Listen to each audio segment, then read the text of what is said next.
You're trying to be cute, aren't you? What are you up to? It's a waste of time, buddy. You should just lie down and die. Let me take over. This is the only thing you've got coming to you. From here to eternity. No matter how many times you come back.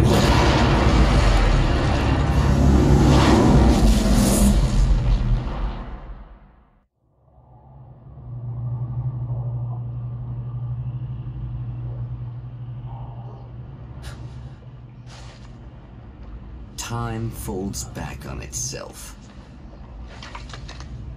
Again, his senses scream as the very impossibility of what is happening assaults them. But the champion of light endures.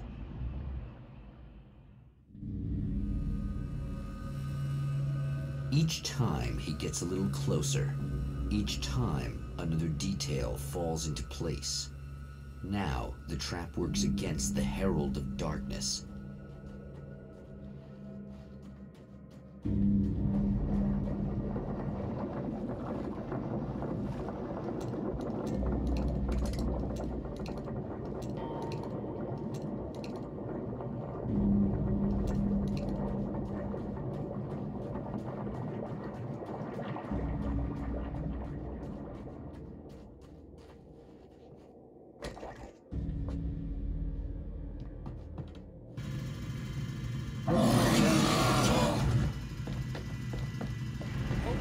Shit! What are you, the King Hillbilly?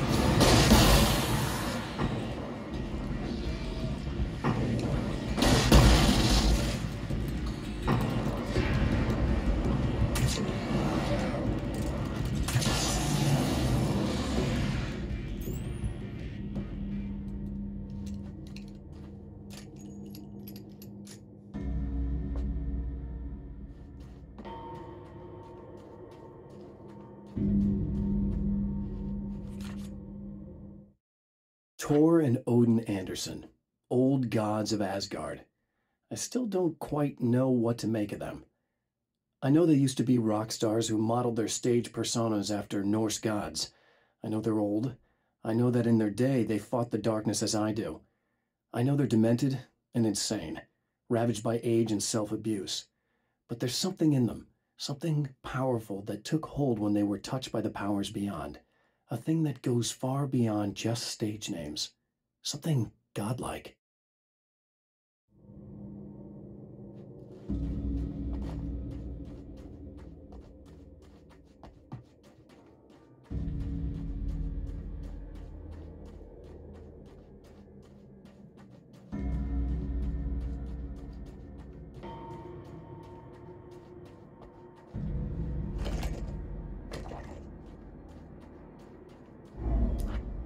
Right on cue, bubbling to the surface from untold depths, the horrors come. The emerging monsters do not expect the warm reception that has already been prepared for them.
stop. Saving Emma.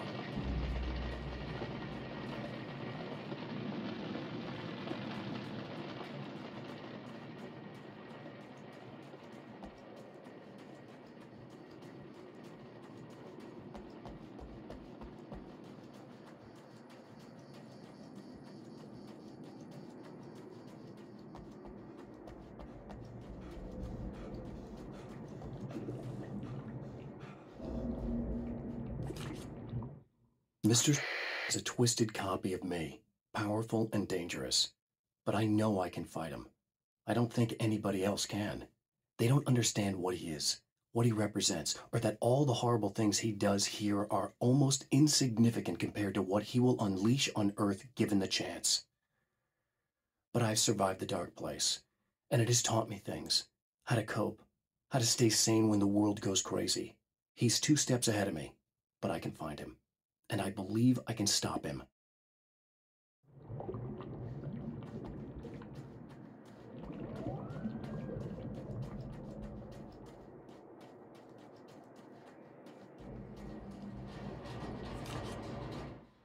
The Anderson brothers should probably have been in a facility somewhere, despite their tendency to escape from such places. It could be argued that they had no business being on tour, considering their condition. Their lives mostly revolved around the laundry list of ailments and their endless quest for liquor. But Barry Wheeler managed them now. And whatever else they might say about Barry, he knew how to make things happen. And honestly, it wasn't like the Andersons were the most difficult clients he ever had.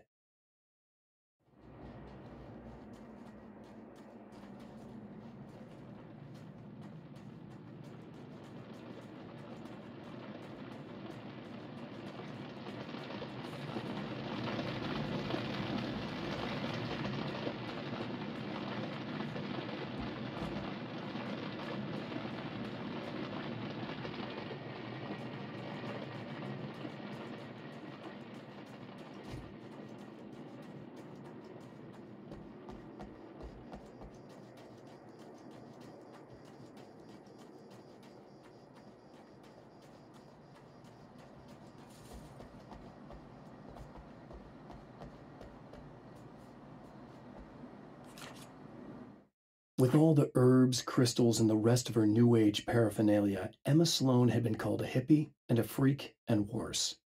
It was that small-town mentality. She was a female mechanic, and even in 2011 there were always going to be backward shit-kickers who thought that was a hoot. She didn't mind. She could deal. She could take any engine apart, even the new ones with all the computers in them.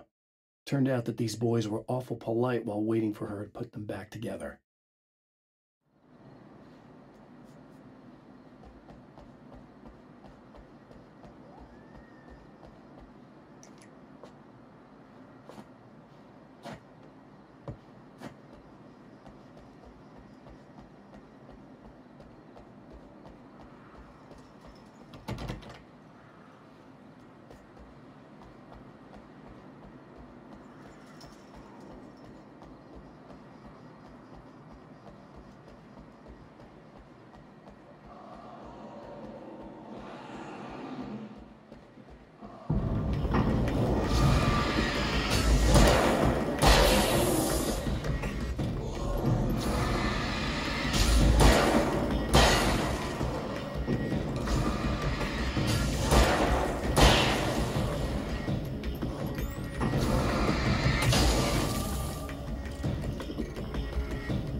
Getting the Andersons into the recording studio was a struggle and a half. But once they actually picked up the instruments, something happened. They were 2 old men, and they weren't. They were doddering bags of bone, and they were barely contained power. And there was music. Barry rubbed his hands together. He knew how to pick a winner. Now all they needed was some direction on how to make things a little more modern. Barry had never produced a thing in his life, but he knew what he liked. He knew Balance Slays the Demon was going to be a hit.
I have seen the darkness twist flesh into new shapes before, but encountering these giants is an extremely disturbing experience. It's as if the genre has been switched on me. There's something out of Pulp Fiction. Twice as tall as normal men and stronger than forklifts, their lumbering gait and slow-witted demeanor brings to mind some kind of mean-spirited caricature of a feeble-minded hillbilly.